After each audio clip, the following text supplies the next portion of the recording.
बीएसओसी 134 methods of sociological inquiry का solve paper लेके आया हूं। जी हाँ, सॉल्व पेपर। आप कह रहे हो क्वेश्चन पेपर नहीं मिल रहा, ये सॉल्व पेपर लेके आया दिसंबर 25 का। देखते हैं किस तरीके से आंसर प्रेजेंट करना है, एक एक हेडिंग देखते हैं ताकि आप बच्चों के लिए आंसर बहुत इजी हो जाए, क्योंकि 5 साल के पेपर किए बिना जाना नहीं है। तो पहला क्वेश्चन है, can social science research B objective? क्या अगर सोशल साइंस की रिसर्च की जा रही है, क्या ये ऑब्जेक्टिव है? डिस्कस करिए। तो ऑब्जेक्टिविटी बताएंगे, हम बताएंगे डर्क का प्रिस्पेक्टिव बताएंगे इसके अंदर। इट आर्ग्यूड दैट जो सोशल साइंस है इसका ऑब्जेक्टिविटी है, इसको ट्रीट किया जाएगा सोशल फिनोमिना से, मतलब एक इंडिपेंडेंट रियलिटीज हो गया, सेपरेट फ्रॉम इंडिविजुअल परसेप्शन। मैं बता रहा हूं आपको, एक सोशल फिनोमिना चेक करेंगे लेकिन आपके इंडिविजुअल का परसेप्शन नहीं देखेंगे इसके अंदर। सोशल फैक्ट जैसे कि नॉर्म हो गए, लॉज हो गए, स्टैटिस्टिकल पैटर्न हो गए, जो एग्जिस्ट करते हैं आउटसाइड पर्सनल एक्सपीरियंस, और ये इन्फ्लुएंस कर सकते हैं ह्यूमन बिहेवियर। स्टडी करेंगे इन फिनोमिना को सिस्टमेटिकली। अगेन अब हम इन सारे फिनोमिना को एक एक करके सिस्टमेटिकली पढ़ेंगे। Researcher can uncover patterns that are determined by societal forces rather than individual choices.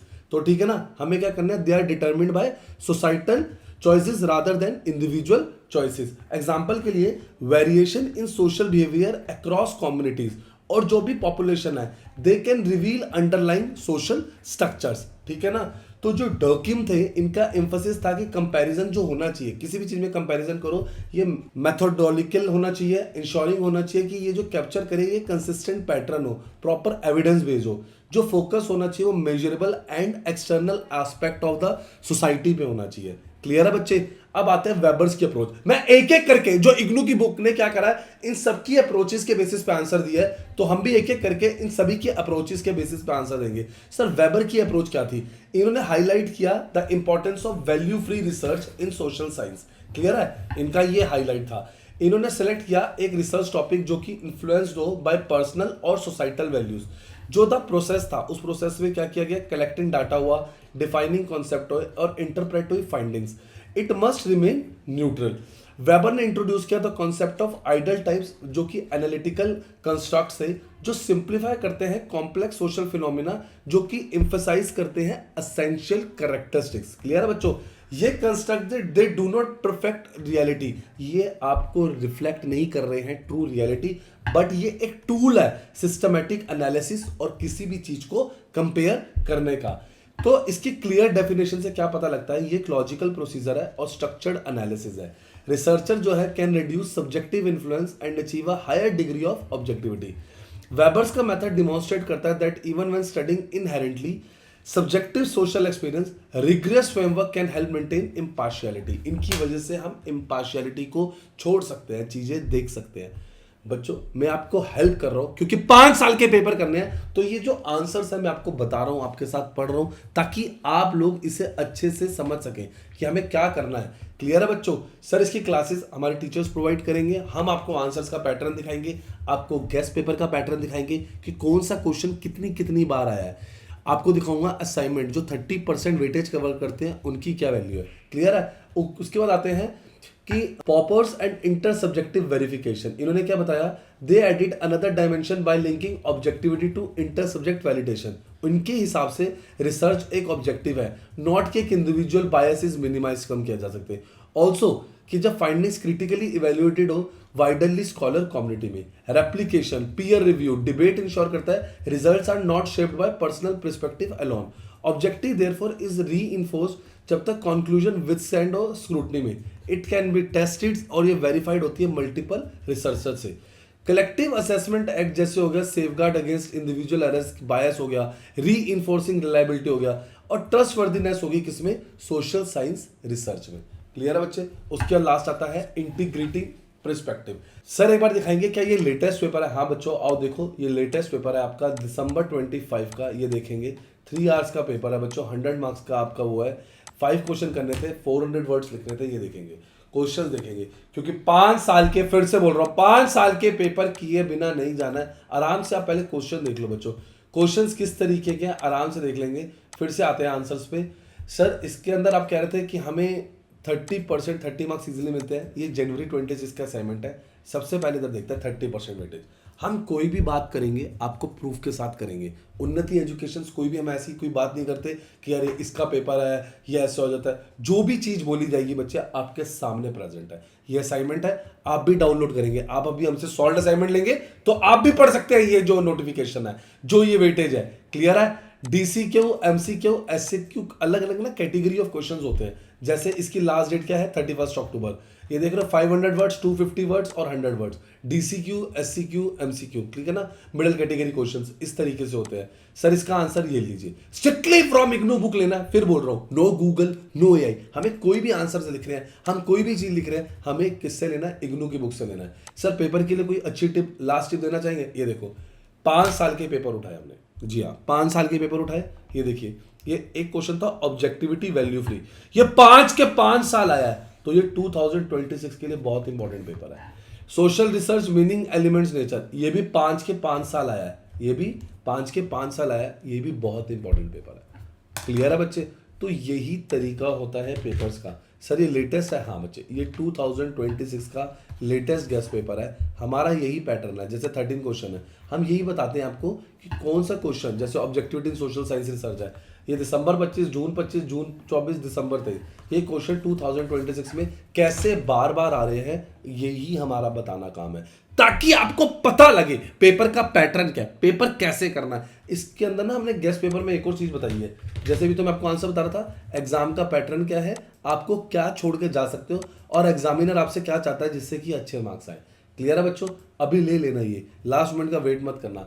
आगे आंसर दिखाने से पहले एक सेकंड रुक। तो स्टूडेंट फटाफट unnatieducations.com पे आ जाओ। जैसे आप unnatieducations.com पे आएंगे, सबसे पहले इग्नू को क्लिक करेंगे। जी हाँ इग्नू, जैसे आप क्लिक करेंगे ये देखिए, आपको एडमिशन से रिलेटेड इंफॉर्मेशन चाहिए, सॉल्व असाइनमेंट चाहिए जिसके बिना डिग्री नहीं मिलती, गेस्ट पेपर चाहिए या प्रीवियस ईयर पेपर, 5 साल के सॉल्व पेपर जो आपने किए बिना नहीं जाने हैं। अंडर ग्रेजुएट प्रोग्राम हो, कोई भी प्रोग्राम हो, देखिए जैसे हमने प्रीवियस ईयर पेपर सेलेक्ट किया, आपका कौन सा कोर्स है, बीकॉम सेलेक्ट किया, आप अपना सब्जेक्ट सेलेक्ट करिए। कई बार आप बच्चों को अगर सब्जेक्ट नहीं मिलता, अरे व्हाट्सएप सपोर्ट पे क्लिक करिए, असाइनमेंट हो, पेपर हो, गेस्ट पेपर हो, सब मिल जाएगा। ये देख रहे हैं शेयर विद फ्रेंड्स, अभी शेयर कर लीजिए, अभी दोस्तों को बता दीजिए, गेस्ट पेपर, सॉल्यूशन, असाइनमेंट सब यहां से मिल रहे हैं। आप ये अगर गेस्ट पेपर या ये सॉल्व पेपर करते हैं, मैं मार्क्स देखता हूं कैसे नहीं आएंगे। उन्नति एजुकेशन इग्नू पे आ जाइए। यहां पर आने के बाद आप क्या करेंगे, बेल आइकन दबाएंगे, पहले तो लाइक सब्सक्राइब शेयर करेंगे ताकि आपके दोस्तों को पता लगे। देखो इग्नू का हॉल टिकट का अपडेट आया था, क्या क्या चीजें जरूरी थी सारा हमने बताया बस स्टूडेंट्स को। ये देखिए सारे सॉल्व पेपर, सारे गेस्ट पेपर, सारे इंपॉर्टेंट अपडेट, जिन बच्चों की डिग्री रह गई थी, हर चीज का वन स्टॉप सॉल्यूशन है उन्नति एजुकेशन। अभी लाइक सब्सक्राइब शेयर करो। चलो आओ फिर से पेपर देखते हैं। Integrating perspective, although achieving perfect objectivity is challenging, ये चैलेंजिंग था, ठीक है ना। फर्स्ट आंसर का लास्ट पॉइंट देख रहे हैं, due to role of human interpretation, हर ह्यूमन की अपनी इंटरप्रिटेशन होती है, हर चीज अपनी करता है। हमें क्या करना है, सारी अप्रोचेस को कंबाइन करना है ताकि अलाउ रिसर्चर टू अप्रोक्सीमेटली वो चेक करेंगे कि क्या चीज इफेक्टिवली है। ट्रीट करना है सोशल फैक्ट को इंडिपेंडेंट, यूज करने हैं सिस्टमेटिक मेथड्स और टूल्स, और ताकि जो भी हमने फाइंडिंग्स करी हैं ये कलेक्टिव इवेल्युएट हो। Social research can generate reliable और एक पूरी मतलब कितना पुख्ता नॉलेज, सही नॉलेज हम वो करें, प्रॉपर टूल्स लगाएं, अपनी प्रिसेप्शंस, अपनी चीजें ज्यादा ना डालें ताकि पब्लिक तक फैक्चुअल डाटा जाए। क्लियर है? हर बंदा अपनी प्रिसेप्शन बनाएगा तो डाटा खराब हो जाएगा। क्लियर है? तो जो स्ट्रक्चर्ड मेथोलॉजी है ये इंश्योर करता है personal biases are minimise, it enable researcher to understand societal patterns and phenomena with clarity। Next question पे आते हैं कि आपको ये बताना है explain the historical method of social science research, ठीक है ना। सबसे पहला जब हम सोशल साइंस की रिसर्च कर रहे हैं हमें क्या करना है, पहले प्राइमरी रिसोर्स कलेक्शन करना है, उसके बाद यूज करना है सेकेंडरी रिसोर्सेज का, और फिर क्रोनोलॉजिकल एनालिसिस करने हैं। आइए एक एक पॉइंट देखते हैं। The historical method rely heavily on primary resources, ये प्रोवाइड करते हैं direct evidence of past events. Researchers जो होते हैं वो डाटा कलेक्ट करते हैं ऑफिशियल रिकॉर्ड से, लेटर से, डायरीज से, गवर्नमेंट डॉक्यूमेंट से, इंस्क्रिप्शन से, आर्टिफैक्ट्स, आई विटनेस अकाउंट से।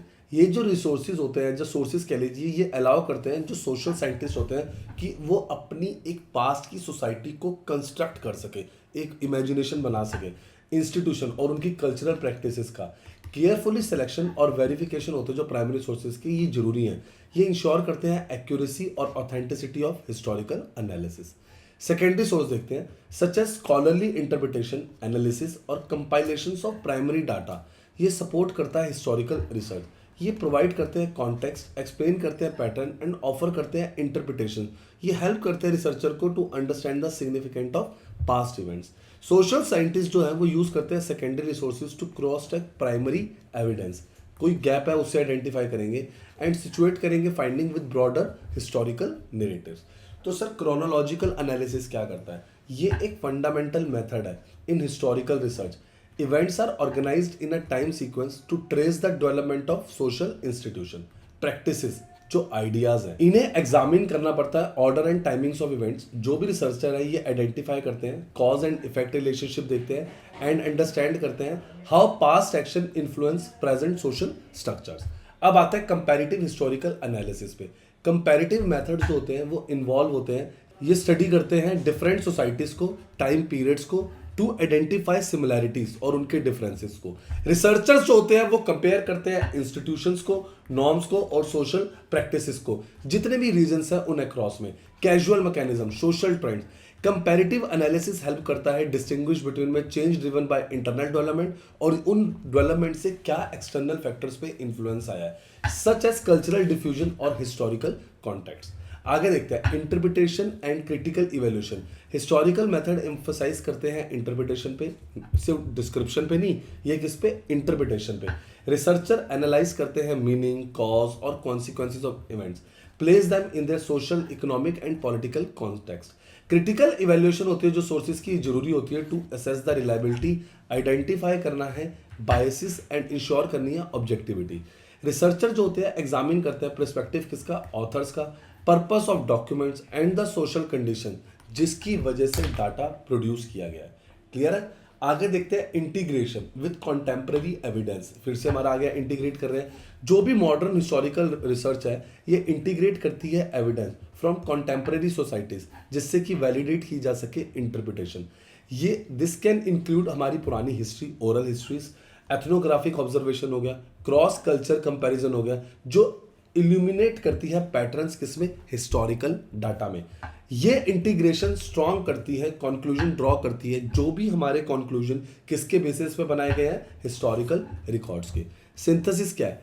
आपको कंबाइन करना है प्राइमरी और secondary sources, chronological organisation, comparative analysis, critical evaluation and contemporary collaborations. Historical method enable करता है रिसर्चर को टू रिकंस्ट्रक्ट द पास्ट। आपको करना है सारा पास्ट को सिस्टमेटिकली रिकंस्ट्रक्ट करना है। ये मेथड अलाउ करती है सोशल साइंटिस्ट को कि आप आइडेंटिफाई करो कैजुअल रिलेशनशिप, ट्रेस करो डेवलपमेंट और अंडरस्टैंड करो evolution of social phenomena with accuracy and rigour. Clear है बच्चों? देखा मैंने आपके लिए एक आंसर रीड किया, आपके साथ बैठ के पढ़ा। आप भी वीडियो पॉज कर करके पढ़ सकते हैं आंसर, क्योंकि 5 साल के पेपर करने हैं, गेस्ट पेपर करने हैं, सारे इंपॉर्टेंट क्वेश्चन करने हैं, कोई भी चीज़ हमें छोड़नी नहीं है। लाइक सब्सक्राइब शेयर करो, सबको बता दो कि हमें सारे पेपर, सारे सॉल्यूशन, सारे गेस्ट पेपर मिल गए, ताकि मार्क्स अच्छे नहीं बहुत अच्छे आए। कमेंट करो आपको कौन सा पेपर सॉल्यूशन अभी तक नहीं मिला।